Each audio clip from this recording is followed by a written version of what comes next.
একটি অনুভূমিক তল বরাবর সুতায় বাঁধা একটি ঢিলকে সমদ্রুতিতে বৃত্তাকার পথে ঘোরানো হচ্ছে। ঢিলটির ভর 5 কেজি, বেগ 3 মিটার পার সেকেন্ড এবং বৃত্তের ব্যাসার্ধ 1.2 মিটার হলে কেন্দ্রমুখী বল নির্ণয় করো। কেন্দ্রমুখী বলের আমরা একটি সূত্র জানি। কেন্দ্রমুখী বল যদি F হয় তাহলে কেন্দ্রমুখী বল F equal mv square divided by r। এখানে আমরা সবার মান বসিয়ে দেব।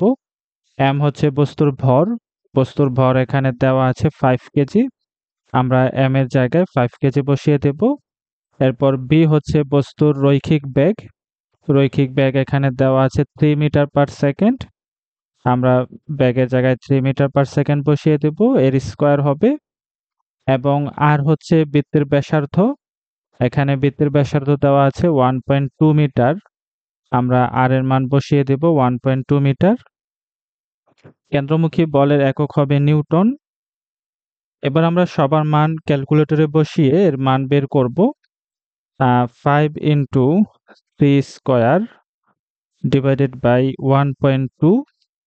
তাহলে ক্যালকুলেটরে মান বসিয়ে আমরা ফের মান পাচ্ছি 37.5 নিউটন। অর্থাৎ বস্তুটির কেন্দ্রমুখী বল হচ্ছে 37.5 নিউটন।